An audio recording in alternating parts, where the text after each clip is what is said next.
Hi, my name is Briana Astorga, and over the summer I spent 8 weeks at Georgia Tech conducting research on bio-inspired optimization of fracture flow networks, in particular an analog experimental study on fluid-filled crack propagation in gelatin. Just to give you an overview of our project, our overall goal was to understand 3 things: accommodation, adaptation, and competition in biological networks in order to optimize both the efficiency and resiliency of the network.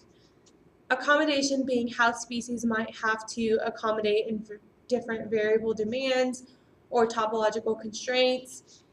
Adaptation being how species might have to adapt in the face of obstacles or flaws. And finally, competition being how 2 species might be competing for the same nutrients, for example, in bacteria. Over the course of the 8 weeks, I worked solely on the fluid injection part of this experiment, studying the fluid-filled crack propagation, which will later be compared to the network of a root system in our hope to gain inspiration from biology.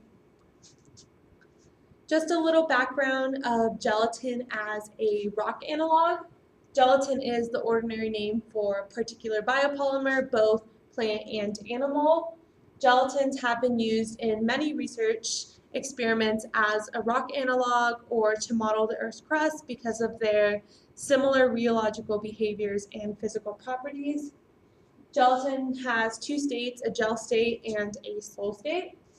In their gel state, they show a visco-elasto-brittle rheology, and in their sol state, a viscous rheology. I conducted all of my experiments in the gel state.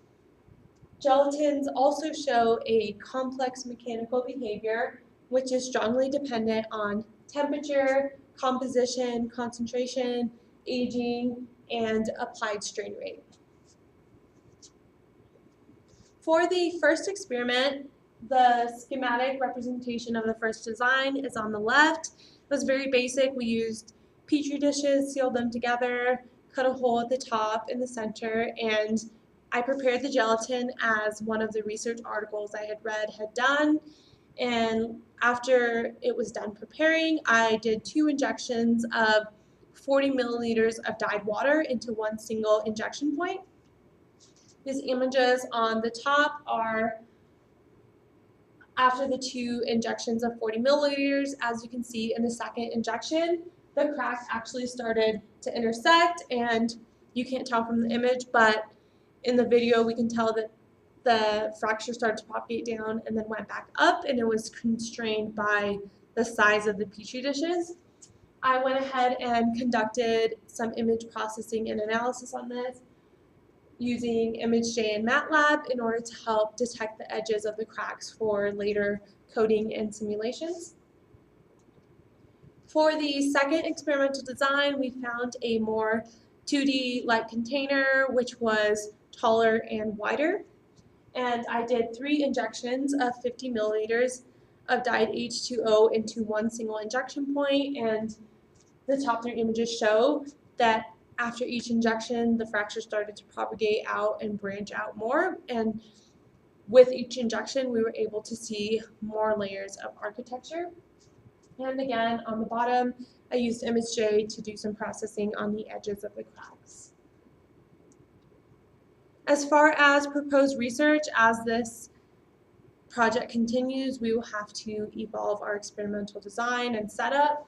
One of the things I'm recommending is eventually getting a pump to control the rate and volume of the fluid that's being injected, as well as considering acrylic glass when we're looking at obstacles or flaws and adding that into our experimental design.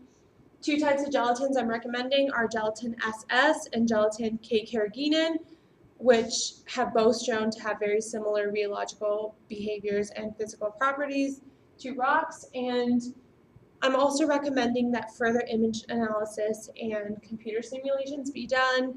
So initially finding intersection points, areas, getting the codes to actually recognize the cracks, and later simulating this and comparing it to the root network. Thank you very much.